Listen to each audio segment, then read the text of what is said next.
A man cannot unsee the truth. He cannot willingly return to darkness or go blind once he has the gift of sight. Any more than he can be unborn. We are the only species capable of self-reflection. The only species with the toxin of self-doubt written into our genetic code. We cheat and deceive as we claw our way to the pinnacle of what we define as achievement. Superiority to other men. And we have to ensure that Israel has the overriding security control of all the territories. All the territories.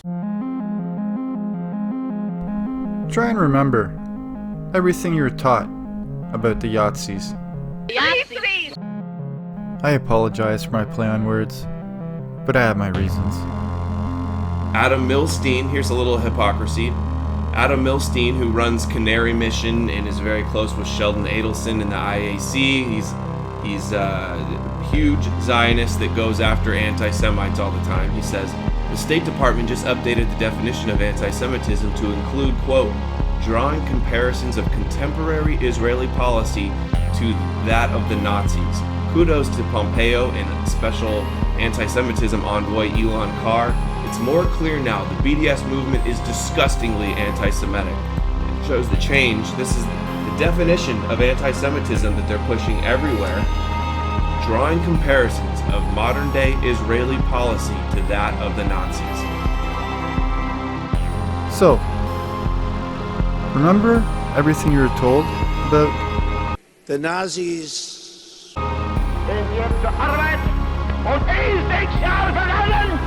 Soll ein Riesenberg teilen von unserem Willen, unserem Fleiß, unserer Fähigkeit, unserer Entschlusskraft. Deutsche Arbeiter, an das Werk! Well, okay. You don't have to remember everything.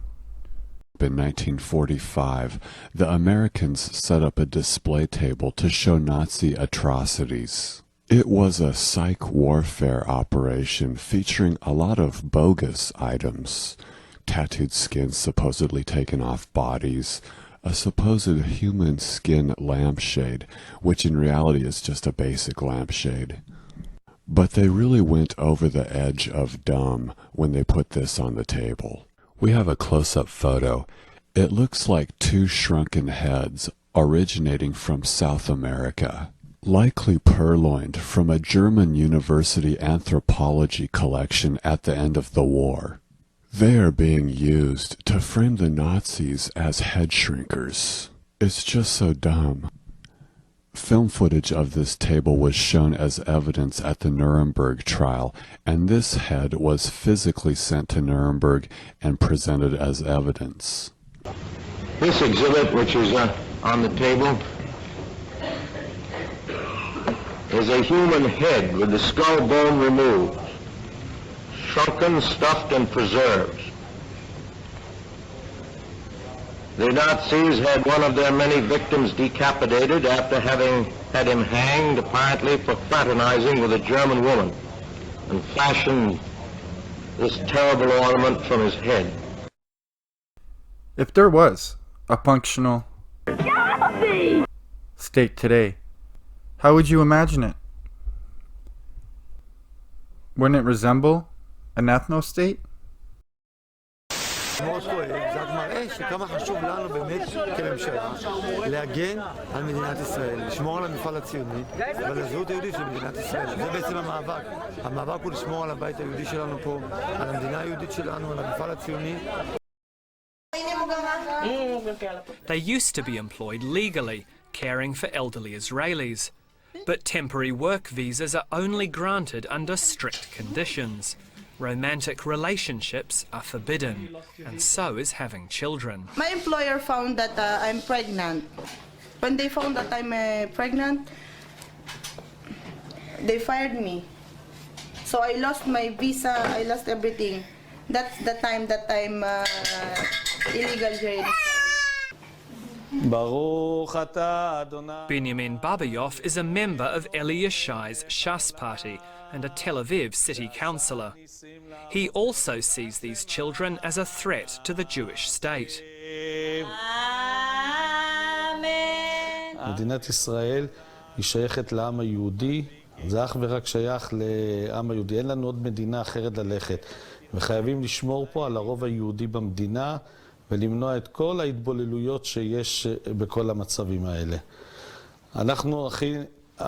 המדינה הזאת היא שייכת לנו, ואנחנו הכי נאמנים למדינה הזאת. Passive resistance, it's not the Jewish. Gandhi wasn't Jewish, all right?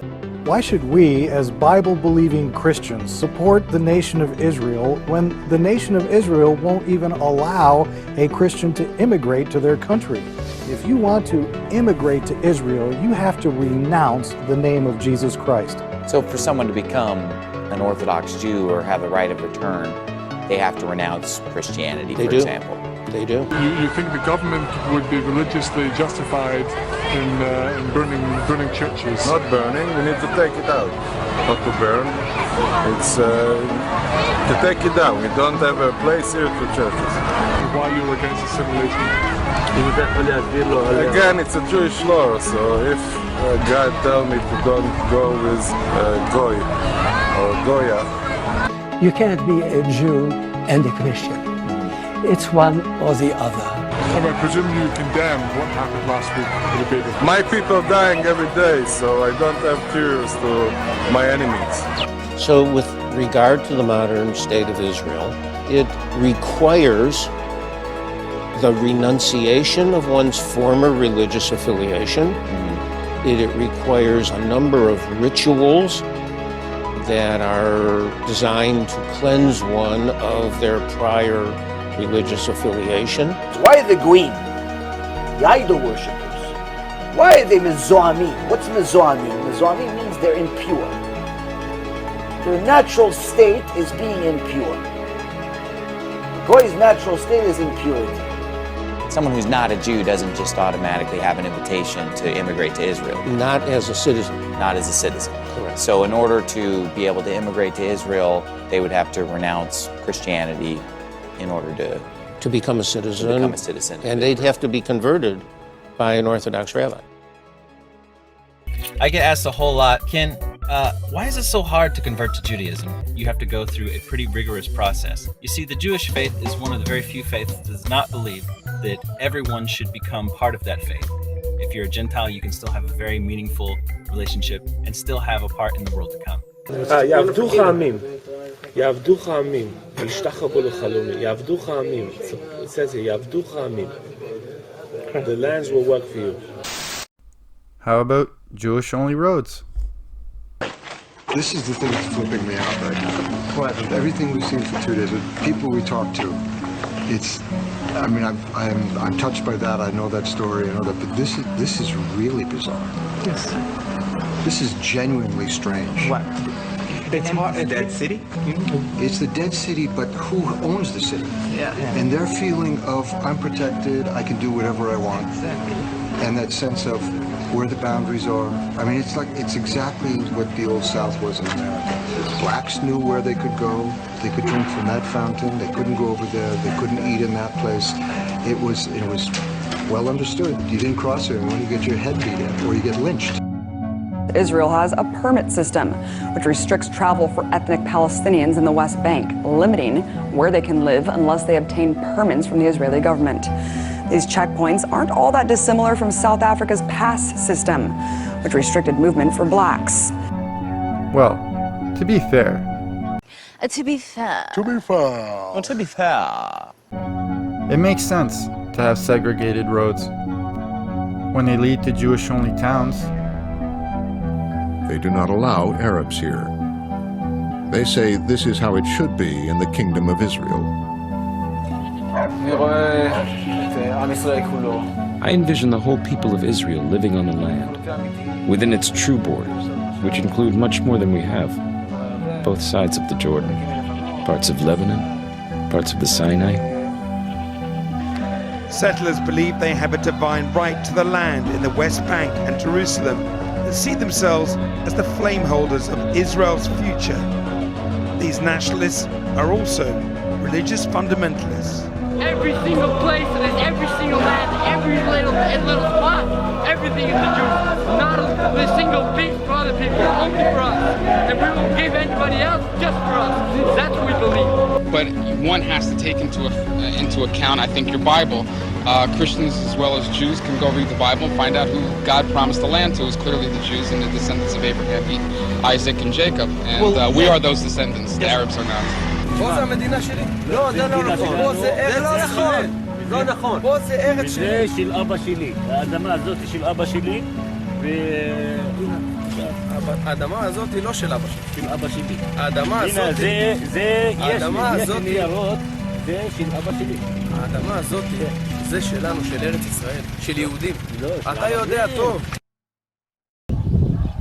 And if we want to still live here safely, like Jews should live here, we need to bring them out of here.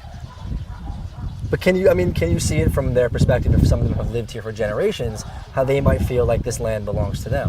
I don't care. I mean, according to the Torah, this is Eretz Israel. It belongs to us.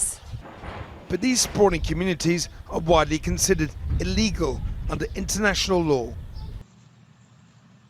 The sooner the UN's obsession with Israel ends, the better. The better for Israel, the better for your countries, the better for the UN itself. There are certain conditions, according to Jewish law, under which non-Jews may live here. This doesn't apply to the Arabs. They don't fit the category. They have to get the hell out. Whoever leaves under his own steam will save his own life. Whoever doesn't will have to pay the price. This is the land of Israel.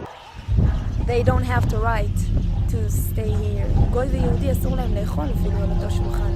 אנחנו לומדים ככה מהתרבות הרעה שלהם. It's all according to him. I don't care anything else. This is all. You don't care about laws, you don't care about like human rights or any of that. It's all according to the Torah. The Torah has also human rights. The real human rights. You know, in the end, after we build our big Beit Mikdash, המטרה הגדולה היא להיות אור לגויים. 1.5 million Palestinians in Gaza and 2.5 million more Palestinians in the West Bank who are treated like dirt by the Israelis, with hundreds of roadblocks and with the ghastly denizens of the illegal Jewish settlements harassing them as well. The settlers have burned the village generator so that the Yanun villagers didn't have any more electricity. And this is the Yanun water source where settlers have come down, they've urinated in the water source, they've poisoned it with dead chickens, anything to try to make the villagers leave. Hitler didn't want to exterminate the Jews at the time, he wanted to expel the Jews. Back at this brawl, witnesses say members of the Hilltop Youth set fire to a Palestinian's olive grove. This isn't the first time they've been accused of terrorizing their neighbors. The settlers are on the march, and they insist they're going to change Israel's physical landscape forever. Are you guys ever going to stop building and expanding here in the West Bank? Never, never, never will we ever stop building or limiting or freezing, because this is our home. Is this kind of mentality common in Israel? And if it is, what does that say about where the society has moved politically? Well, Israeli society is very racist. There's very little dissent in Israeli society. You have the right to kill tens of thousands of Arabs and take over their homes. Killing them because they're... I don't know what that means, but actually I don't want to know because you're Get out of my land. You get it?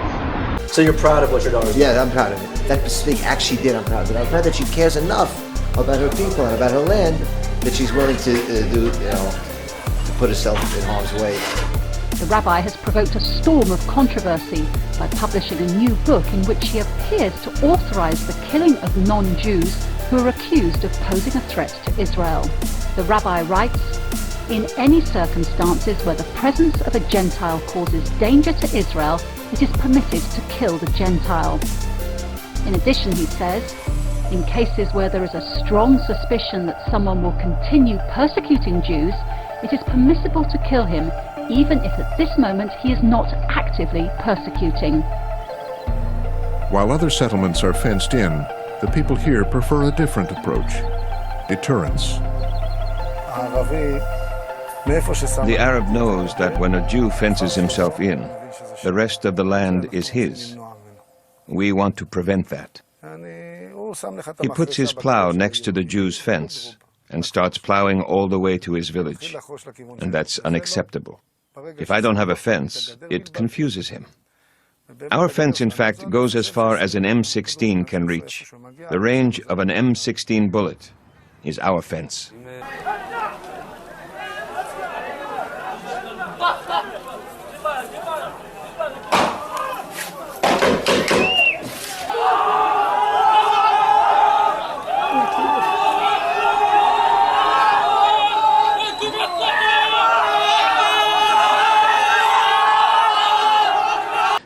But the feeling is that why do we need to stop anybody from killing a Palestinian? There's nothing wrong with that. No, it doesn't matter.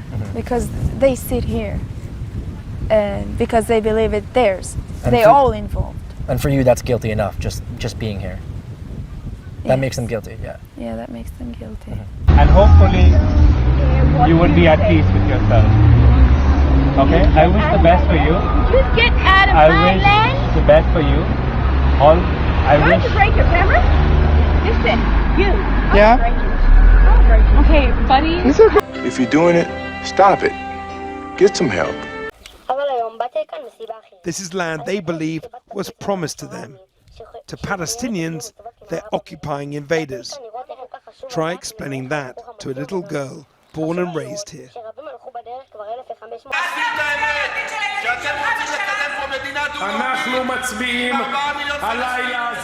We are voting tonight for the connection between the Jewish people and its land. This whole land is ours, all of it.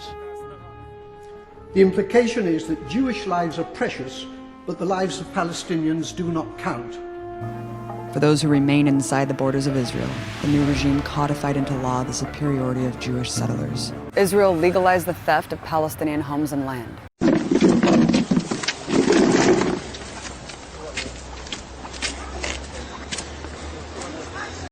Jewish settlers pushed their way into a Palestinian house in Arab East Jerusalem. The family who built it have just lost a legal battle over land ownership, much to their anger. "Who are these people? Who do we complain to?" said two members of the family. Another argued the settlers had no right to be there. They stole the house, they knocked down the door, entered the house, threw the furniture out, closed the door, and the government comes and protects them. Now they tell us they've got a court order to enter the house. Police tried to keep order as dozens of Israeli men removed furniture from the house. The Jewish settler who claims ownership of the land believes the Palestinians should leave the country as well as the property. What do you want from us? Just war and fighting. God brought this land for the Jews only. As a brief scuffle broke out, a group of Orthodox Jews watched from a nearby rooftop they took over in early August. Palestinians say it's impossible to get building permits, and without them, Israel says it can tear the buildings down. Things are getting out of control. We have to ask ourselves a simple, basic, fundamental question. Can a lunatic state like Israel be trusted? They always claim that they're under attack, the Palestinians are attacking them, and these poor soldiers are just doing their job, following orders, and the soldier was merely, doing what he was supposed to do, which is killing a terrorist. It had been a day of skirmishing. Palestinian youth hurling stones, Israeli soldiers and police firing tear gas and rubber-coated bullets. Then, caught on camera, the shooting deaths of two Palestinian teenagers, both gunned down on the same patch of asphalt. The second, an hour and 13 minutes after the first. The Israeli Defense Force insists only rubber-coated bullets were fired that day. A United Nations spokesman expressed what he called great alarm at the shooting of the two teenagers, whom he says were unarmed and appeared to pose no direct threat. The actual accusation and the actual attempt to charge this particular soldier is really a joke. And in a way, you can sympathize with the people who are saying, why are you accusing him? He is the pawn in a long chain of command that expected him to do this. The Chief of Staff, the Minister of Defense, not some sergeant at a checkpoint. You know, this is policy right from the top. Decided to launch a revenge raid against Palestinian officers, some of them just traffic officers, all around the West Bank and Gaza.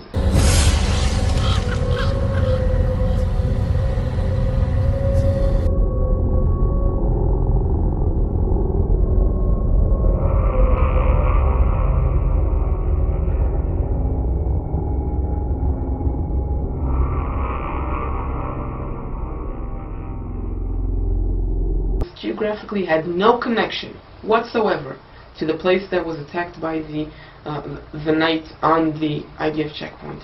No connection. One was in Nablus, one was near Ramallah. You're a priest. What's your name? Father Mary.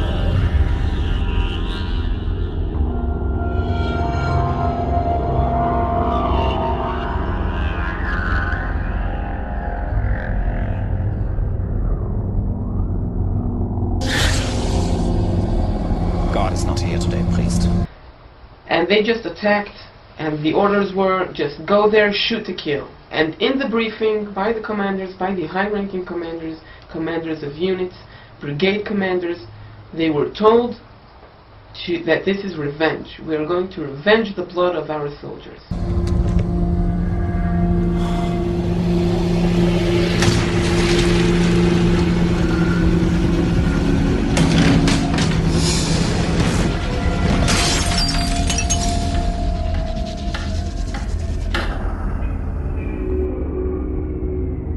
The next day, 15 Palestinian officers were dead, were reported dead. I will shoot 10 priests, and you will choose. I can't do that.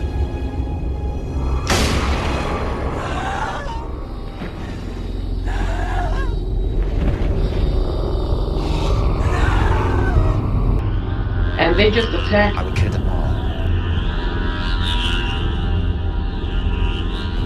Are you praying to God? Shoot me. You know, this is policy right from the top.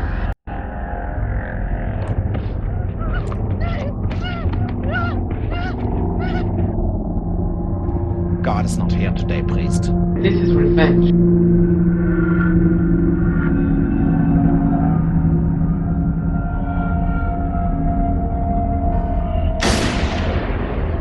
Go there, shoot to kill.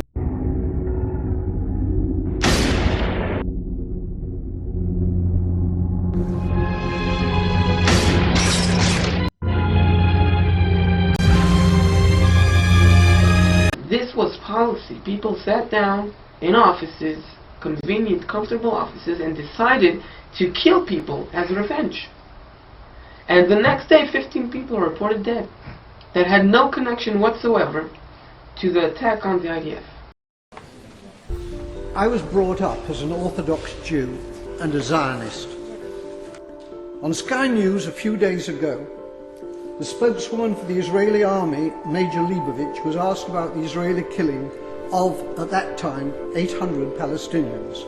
The total is now 1,000. She replied instantly, 500 of them were militants. That was the reply of a Nazi. I suppose that Jews fighting for their lives in the Warsaw Ghetto could have been dismissed as militants. In the words of another leading Zionist, Israel Zangwill, Palestine is not so much occupied by the Arabs as overrun by them. How does what's happened in the last few months and even last few years in Israel inform your own story? Well, you know, mine is a journey of an Israeli who comes from, like you say, a very Zionist Israeli family, a very patriotic Israeli family, and took a journey to see the Palestinian side and learn that the Palestinian story is true and the Israeli story is a lie. We have an ignorance problem. Israel is involved in, Israel propagates tremendous amount of propaganda because They want people to think that the Jews all over the world are represented by Israel. The Star of David, where does that symbol come from? It's never written explicitly in the Bible itself. Is it in the Talmud? Is there a passage in the Bible about that or no? No. Okay. So you're not really sure exactly where that comes from? No. You got me.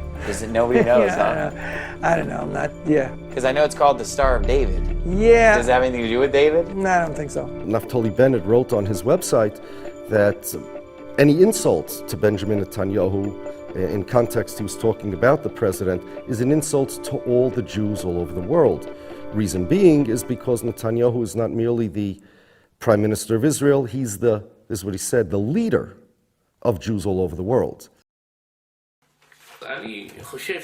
I believe the day will come when secret services and the government will want Jews who are willing to risk their lives and go into Arab villages and kick them out, kill them.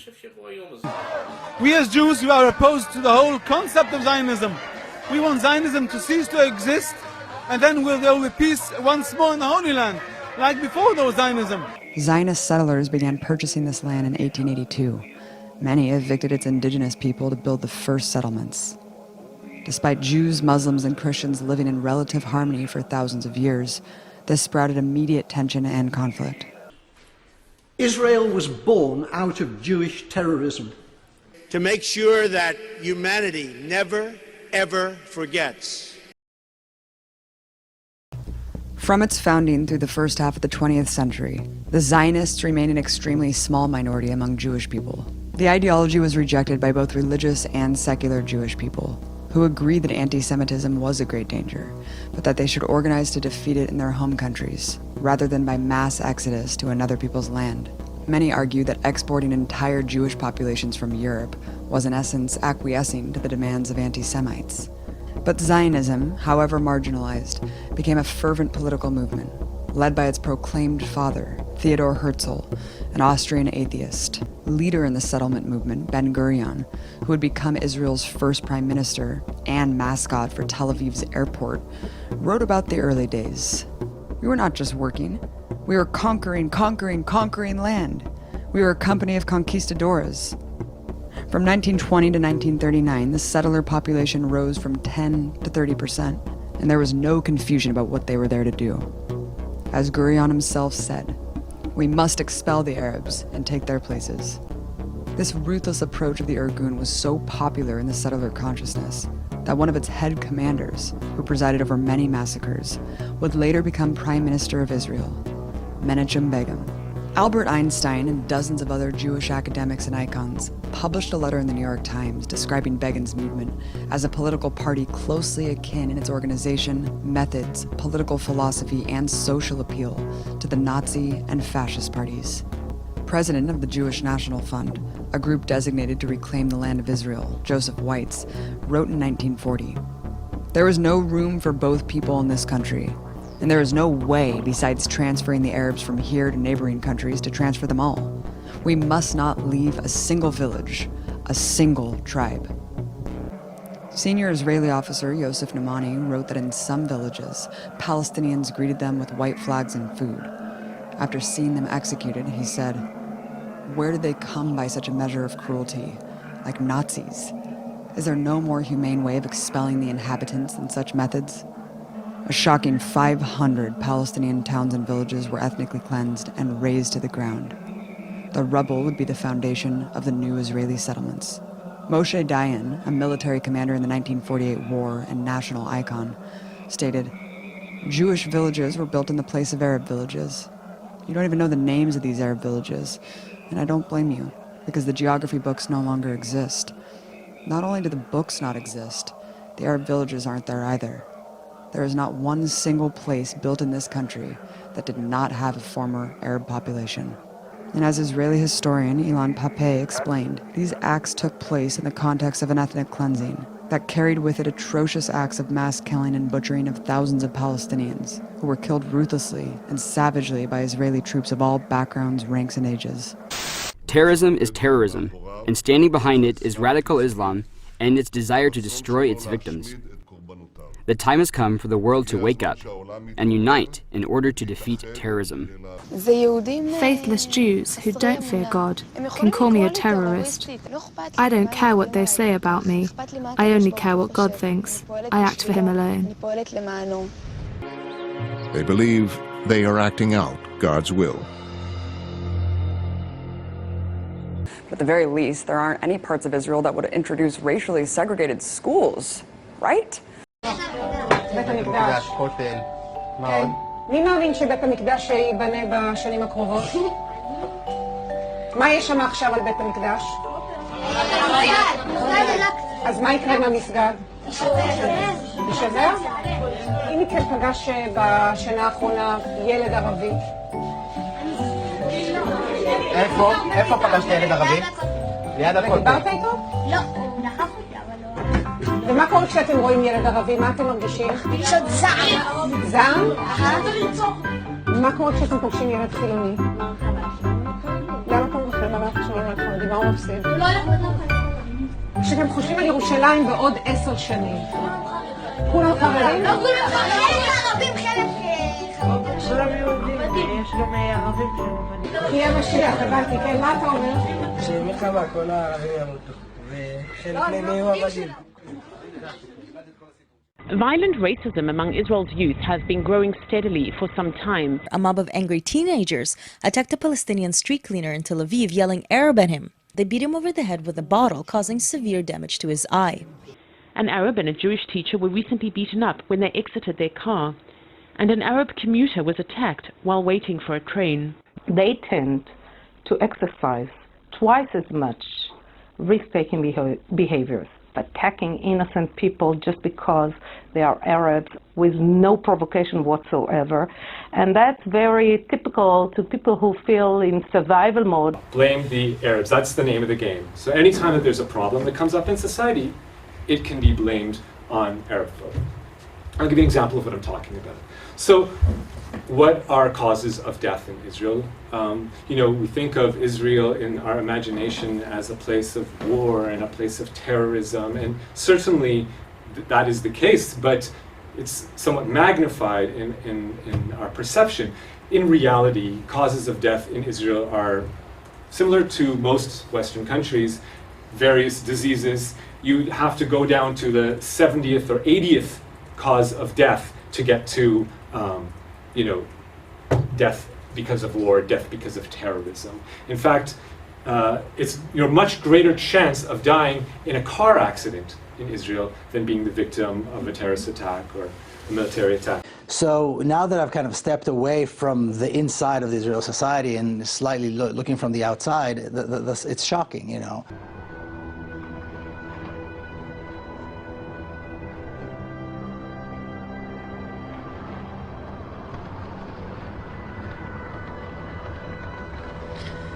First night is hard.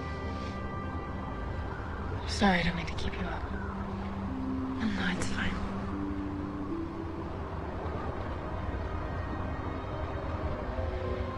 I'll never look at them the same again.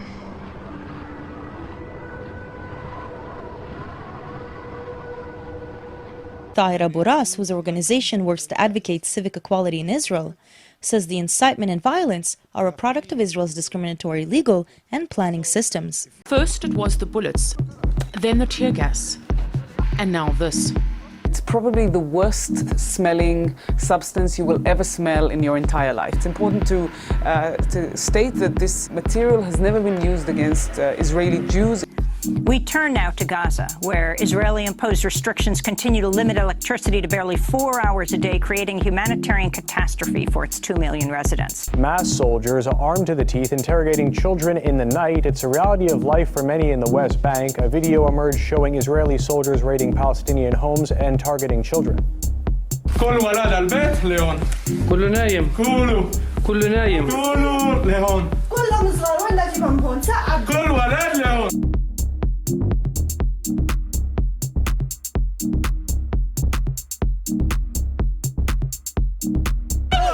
What are you doing to him? It's a little child! Here you can see a 7-year-old boy being handled by a group of soldiers. here, the military is subduing a young man in Hebron in October. He's reportedly mentally ill. And this video shows soldiers using dogs to intimidate a Palestinian boy. The military pledged a full inquiry into the incident, while the number of detained Palestinian children has been rising. And so this is all for the purpose of subjugating the Palestinian people. But what does that really mean, right? Now flip it. What does that subjugation mean? Well, it means it's for the purpose of establishing Jewish supremacy. Do you see Jews and non-Jews as the same? כאילו שווה ערך. No. Okay, explain. I see Jews as the chosen nation. Okay. They were chosen by Hashem. And not just Jewish supremacy, but specific kinds of Jewish people, Zionist Jewish supremacy. Do they deserve the same rights? Let's put it that way. Jews, non-Jews, anyone who lives here, let's say. Does everyone deserve the same? You treated the same? Let's put it that way. I think not. I think that this is the nation of the Jews, that the Jews should have more rights than the non-Jews. Of the 300 million Arabs in the Middle East and North Africa, only Israel's Arab citizens enjoy real democratic rights. Despite human rights organizations calling the ruling racist, Israel's Supreme Court has legally prevented thousands of individuals in the West Bank and Gaza from living with their spouses in Israel. An Arab man is to appeal his conviction of rape by deception in Israel after having consensual sex with a woman who thought he was a fellow Jew. Sabar Kashur, who denies pretending to be Jewish, was sentenced to 18 months in jail. It's absurd for the ICC to go after Israel, which upholds the highest standards of international law. Our actions are subject to the constant and careful review of Israel's world-renowned and utterly independent legal system. The courts took the case so seriously that he's now being convicted of rape by deception and sentenced to 18 months in prison. The judge said he had an obligation to protect the public from sophisticated criminals who could lure innocent victims. Arab and Jewish citizens in the state of Israel, a law that reminds us of the Nuremberg laws. The story about the hospitals, for example, the racism in the hospitals, this is something that's been going on for years. News that an Israeli amusement park has been opening up on separate days for Jewish and Arab school trips is being seen as the latest sign of an inherent racism and a tendency towards segregation. They don't want to stop the racism, they want the racism to continue. It feeds into their efforts to ramp up nationalism. Half a dozen attacks were recorded against the offices and leaders of the Beitar soccer team for recruiting 2 Muslim players. At one game, fans unraveled a banner reading Beitar must remain pure forever. למה? מה למה? ככה, אני שונא ערבי. תסביר. אתה צוחק או רציני? אני באמת לא יודע אם אתה צוחק או רציני. הכי רציני. ולמה אתה שונא ערבים? הם לא צריכים להיות בארץ הזאת, וזו מדינה אחת לעם אחד. הם עושים פיגועים וישרוף אותם אלוהים אמן בעזרת השם. זה מאוד מפחיד, אני לא יודעת מה, הם כאילו לא מוכנים להקשיב אפילו. The state's unwillingness to prosecute Jewish perpetrators of hate crimes was crystallized when a group of youth who recently beat Palestinian teenagers so severely one of the victims' heart stopped were given exceptionally light sentences. The same day of the attack, settlers in the West Bank threw a Molotov cocktail at a Palestinian taxi, burning the 6 passengers inside, including a 4-month-old baby. They were acquitted. בסדר. כמו גיבור? כן, כמו גיבור. סביר להניח שערבי שתוקף יהודית תמיד יקבל עונש, ועונש יחסית חמור. אם יהודי תוקף ערבים, יכול להיות שבכלל הוא יצא מזה נקי. We have Jewish Israelis going out and firebombing the home of a Palestinian family in the West Bank and killing a father, mother, and a 1-year-old baby. The government wasn't prepared to do anything about it. It's only because, again, a Palestinian legislator in the Israeli Knesset, he sued the government. He went to the Supreme Court demanding that the government do something about it and bring the perpetrators to justice. So finally, forced to do so by the judicial arm of the government, the Israeli government put them on trial. He found the perpetrators, the alleged perpetrators, brought them to court. but there's no shame around it, okay? For those perpetrators, you would think that maybe there'd be some sense of shame, some being, doing some soul searching about it. No, the friends of those alleged firebombers, those alleged murderers of the Palestinian family, their friends come to the court and throw down gang signs. They're not talking about West Coast when they put up 3 fingers, okay? They're not trying to do a W. The 3 fingers that they throw up are for the 3 Palestinians that were murdered, the father, mother, and the baby. They were boasting about it. They were proud of it. They were showing off. They were saying, in your face, we got them, all 3. This is how their acts of sadistic violence are praised. And it's not only that one incident, it wasn't only in the courts. It was also in the wedding halls. In Jerusalem, you have wedding halls and settlers holding, celebrations for their friends and family who are joining in matrimony. And what do in their joyous celebrations? They hold up photos of that 1-year-old baby that they burned to death, and they take knives and they stab the picture. They hold pistols and they hold rifles and they hold what look like, what are supposed to be Molotov cocktails, like the one they used to burn that family. And they hold up the cocktails and they hold up the pictures of Ali Dawabsha. And they dance and they sing and they praise Jah. And this is how they celebrate life. Israel's world-renowned and utterly independent legal system. An Israeli military court has sentenced a soldier to 18 months in prison for shooting an injured Palestinian as he lay helpless on the ground. So, given the emotional reaction to anyone simply criticizing the Israeli government, certainly using the term apartheid is a loaded comment, and that's what had Republicans as well as some Democrats up in arms over Secretary of State John Kerry's remark. This is beyond something requiring an apology. I think this is a resigning type statement. But I think it's about time we call a spade a spade. Call it segregation, call it racism, call it what you will. Yazi! But institutionalized discrimination and systematic oppression over any group based on race is the definition of apartheid. These unpopular truths are rarely discussed. And so I think it's important that we start talking about that. Right, is not just talking about the subjugation of the Palestinians, but this sort of supremacist society that is being created. It's not just a separatist society, but it's really a supremacist society. And the label of anti-Semitism works to preserve that power dynamic. That is the point. And to preserve that power dynamic, not just in Palestine, but to preserve that power dynamic here, where there's a reflexive response by those in power to the label of anti-Semitism. Anti-Semitism has no place in the United States Congress. And Congressman Omar is terrible what she said. And I think she should either resign from Congress or she should certainly resign from the House Foreign Affairs Committee. If you truly do believe that the statements that Omar has made are anti-Semitic, which they are, and if you call on her to apologize, which she hasn't done unequivocally, even in her apology, she continued to attack organizations like AIPAC. Representative Omar embodies a vile, hate-filled, anti-Semitic, anti-Israel bigotry.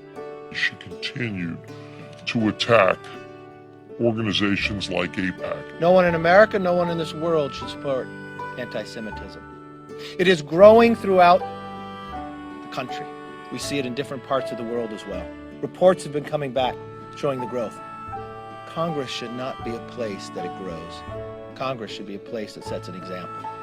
She continued to attack organizations like AIPAC. Because one of the great success stories out there is the pro-Israeli lobby that has successfully enabled themselves to blend the two together so that when we speak of Israeli interests, they say, no, we're speaking of American interests. It's interesting that AIPAC and other elements of the Israeli lobby don't have to register as agents of a foreign government. It would be nice if they did, because then we'd know when they're advocating on behalf of Israel or they're advocating on behalf of the United States of America. Israel is grateful for the support of America's people and of America's presidents, from Harry Truman to Barack Obama. In fact, I am proud to say that no U.S. administration has done more in support of Israel's security than ours. None. Don't let anybody else tell you otherwise. It is a fact. Today I just want to say 2 words. Thank you.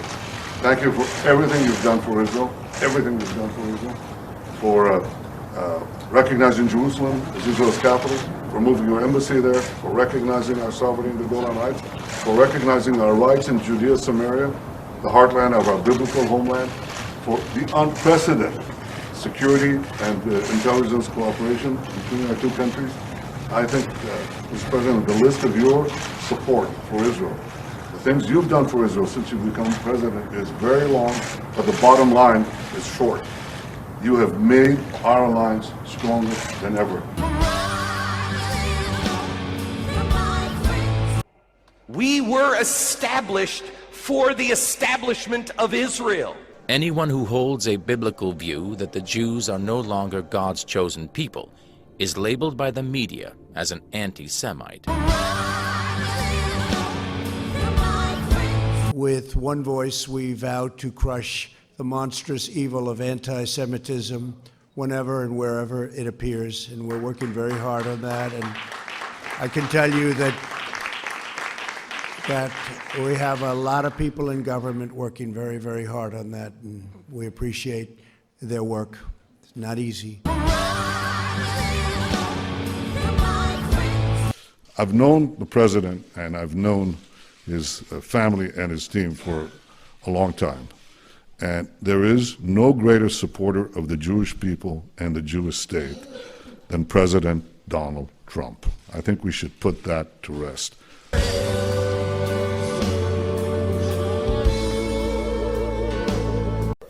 The way I define Jewish power is the ability to silence discussion on Jewish power. I told the rabbi when she called me, I said to her, well, okay, I'll tell you what.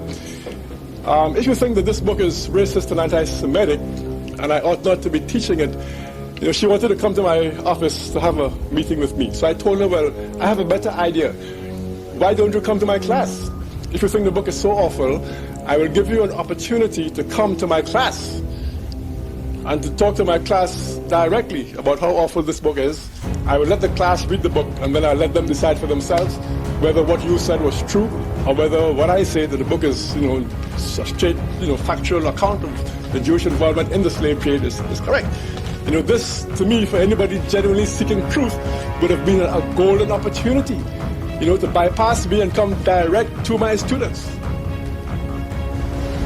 She said yes, she would, but of course, having reconsidered it for a day or two, she called me back and said no, she didn't think that was a good idea. And this became, you know, the pattern that was to replicate itself over and over for the next several years. I've discovered in this, you know, battle with these folks for the last several years that they'd never like to flush out the truth in a normal, open fashion. They seem to operate best when they can use their leverage over whatever in the media or whatever to defame you from a distance, but they avoid open debate as much as possible. To Tel Aviv now, where cash-strapped Israeli students have a new way to relieve their financial plight.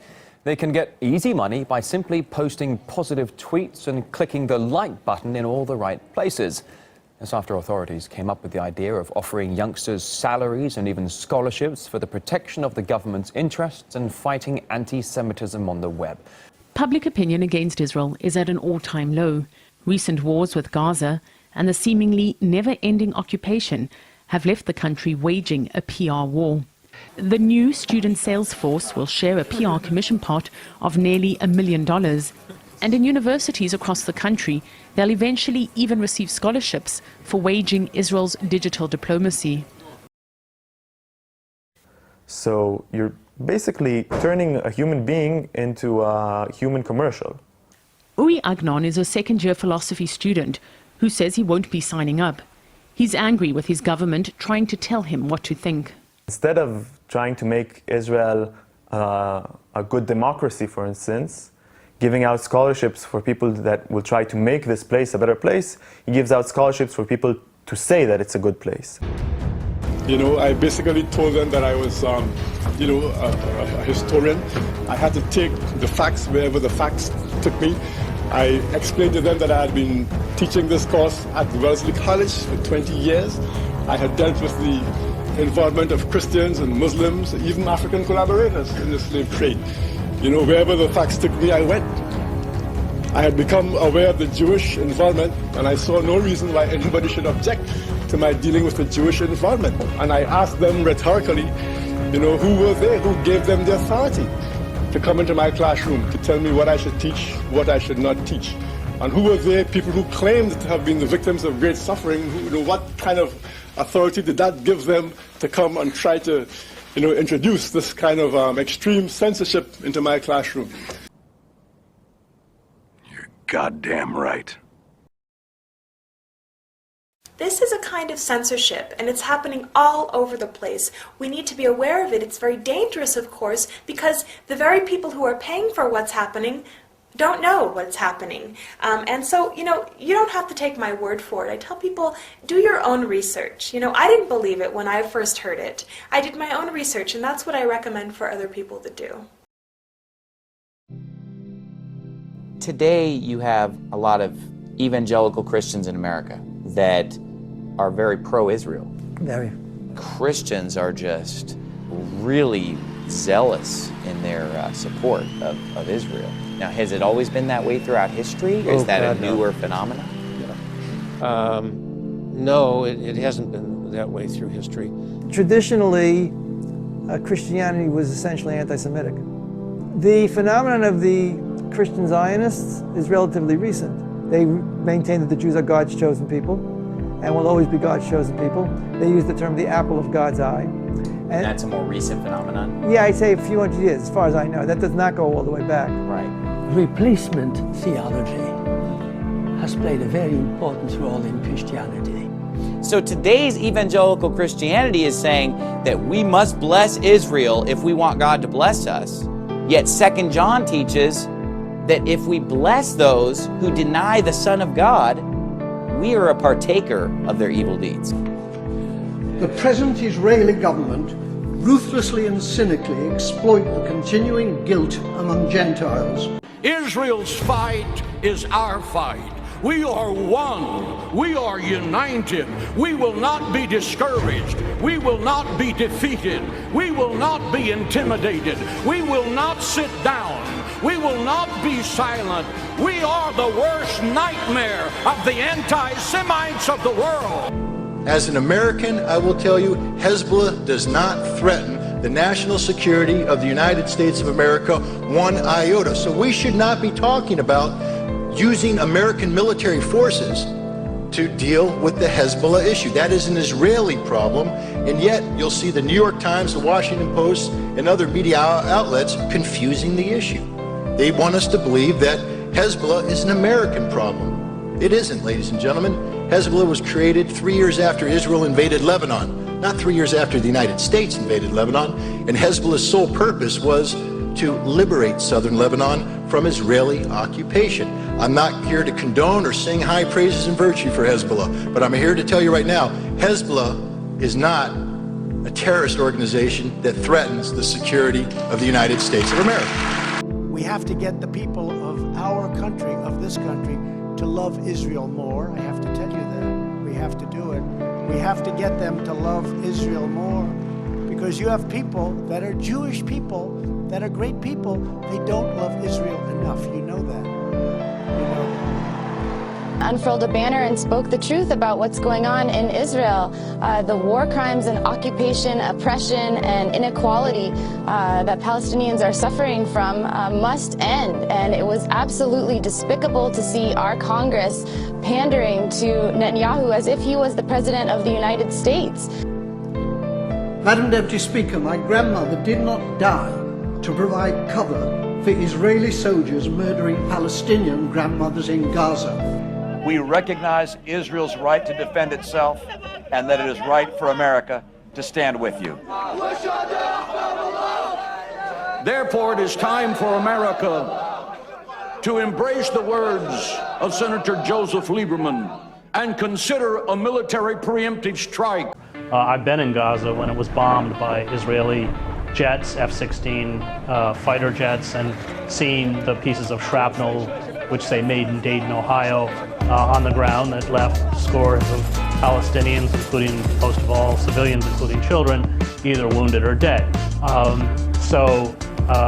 There's clearly no mechanism internally within the U.S. political apparatus. Both the Republican Party and the Democratic Party are captive to corporate power and captive to special interests like the Israeli lobby. That's how you saw last summer 100 U.S. senators, including Bernie Sanders, get up like AIPAC wind-up dolls and vote that Israel had a right to defend itself at the very moment that it was using its military hardware, naval ships, Air Force, artillery, mechanized units to attack a subject population that is virtually helpless, that has no Navy, no Air Force, no Army, no command and control, no mechanized units, no ability to defend itself. And remember, last summer, there was about 2,000 and some Palestinians killed. 500 of them were children. Right, and it was during that same time that I think Sanders even told a woman who was challenging him on Israel at a town hall debate to shut up when she brought up the question. Well, all I'll say is that Israel always reserves the right to defend itself.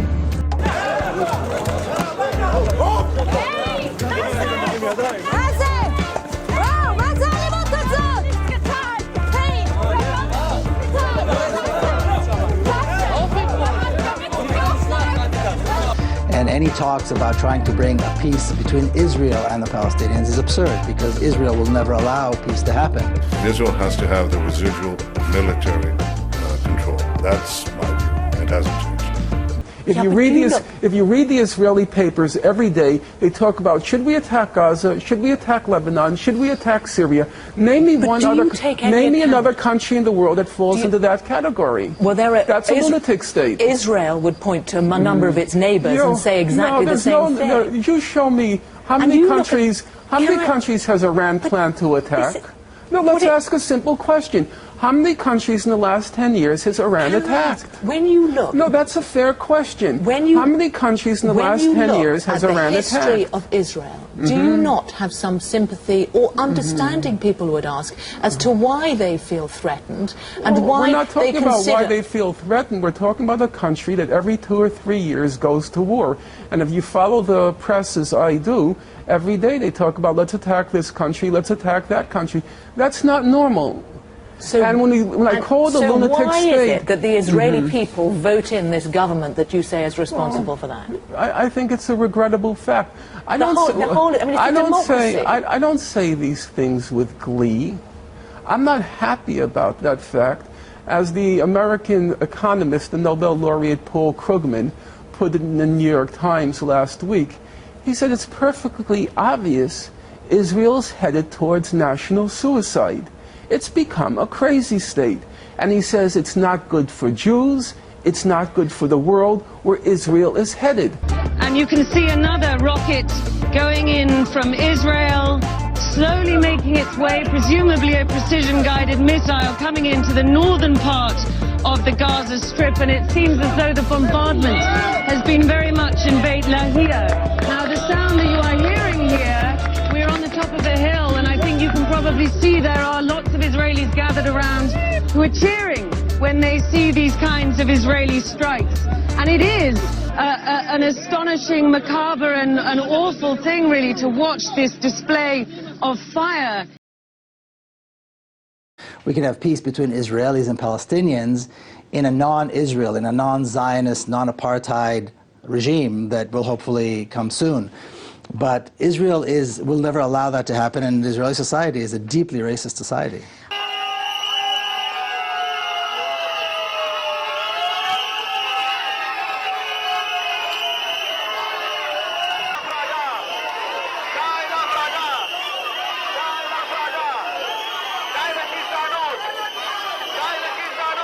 Apparently, as many as 130,000 Ethiopian women were forcibly sterilized, according to Haaretz, dropping the birth rate of Ethiopian Israelis by 20%. We went to an anti-refugee rally in Tel Aviv, where demonstrators burned an effigy of the mayor for allowing the children of refugees into local schools. And I'm a member of the Labour Party, and I consider myself left-wing. And I support this struggle because I think it's fair and it's just. They've come here with their practices and with their multitude of problems, and this cannot coexist. They must be removed en masse from here. In my opinion, all the leftists are Israel haters. Those people have no place in our country, both the Arabs and the leftists. Iran, as someone who grew up in Israel, is this type of sentiment more common than not? Yes, of course. The Israeli society is very much in a national identity, is very much in a fascist identity.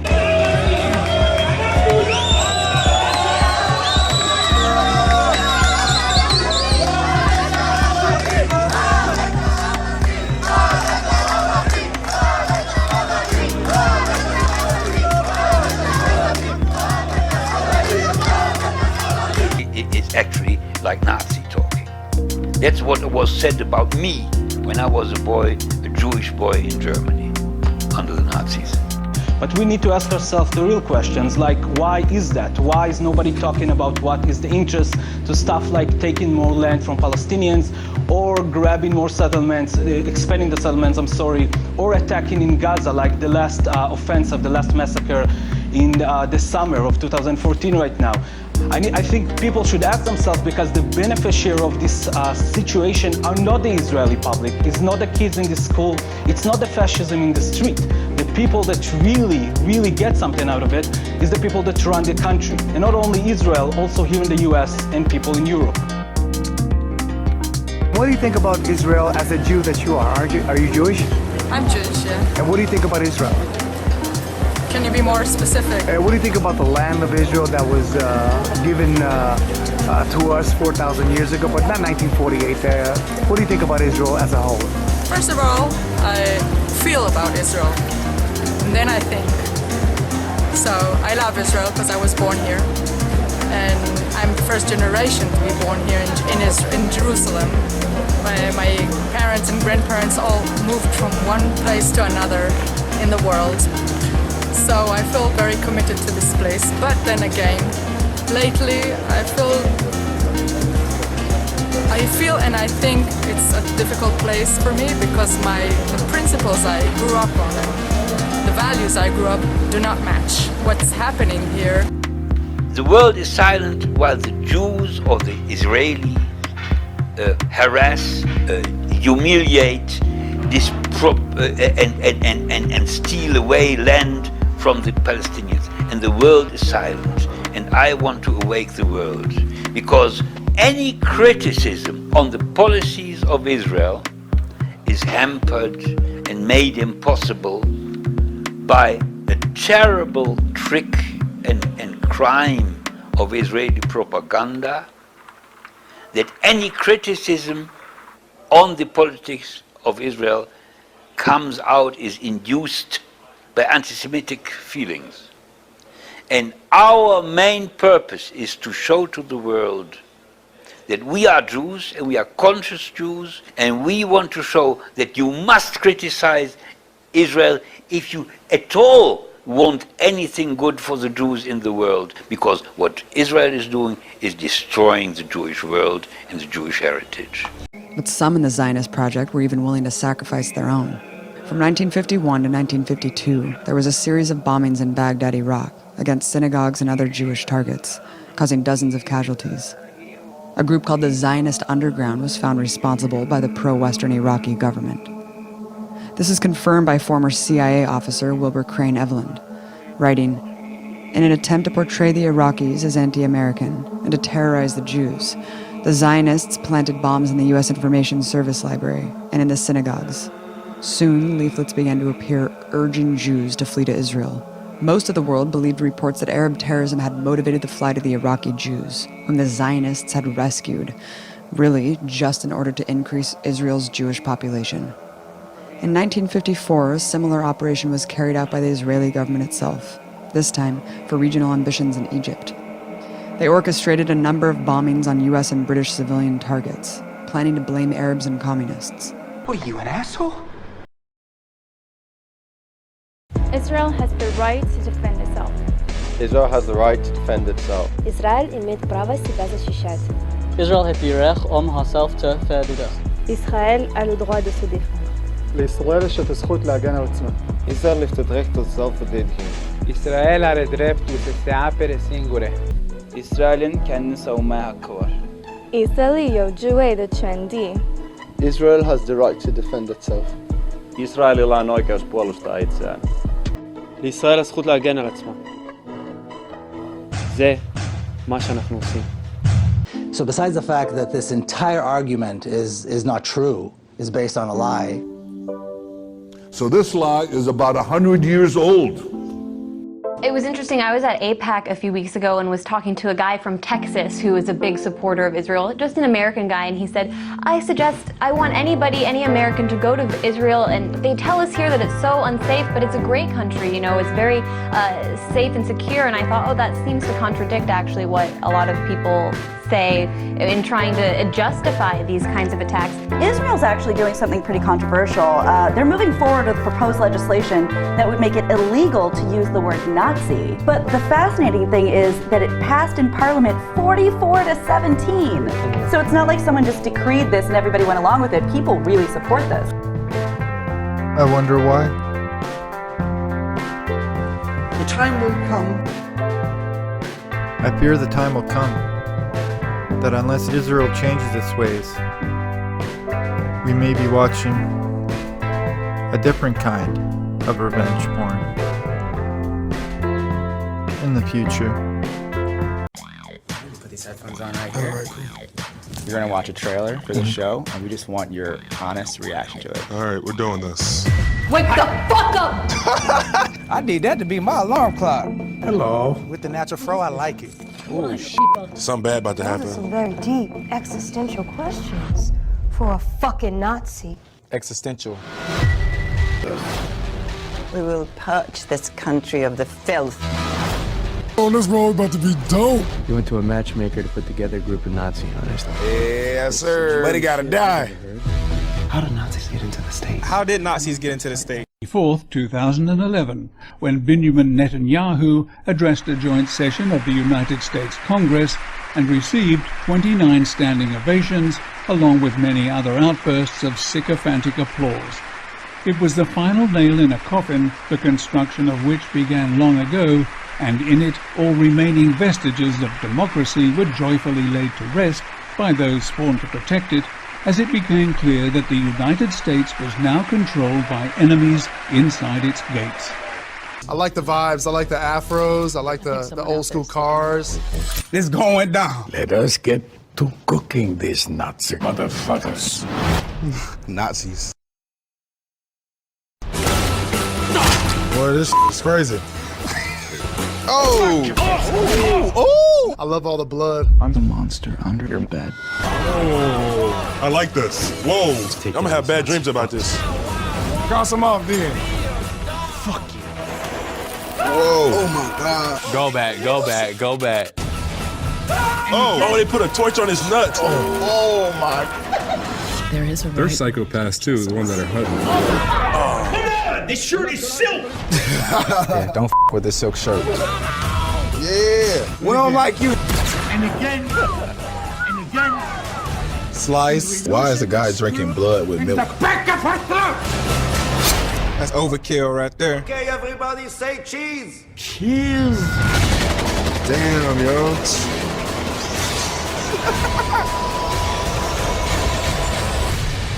That's kick ass. Count me in. I will be watching.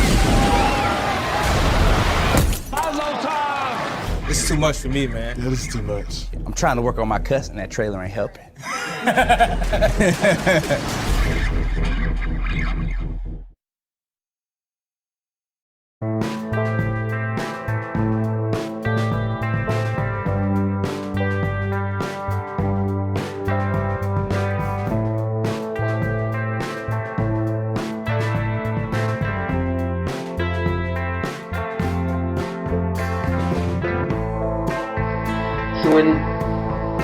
And we exposed this.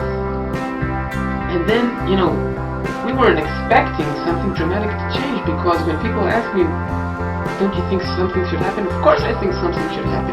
But do you really think that the Israeli public or someone will be brave enough to say that the Minister of Defense has to be investigated?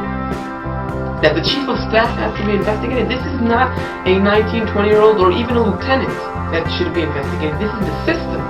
This is the government. This is the policy.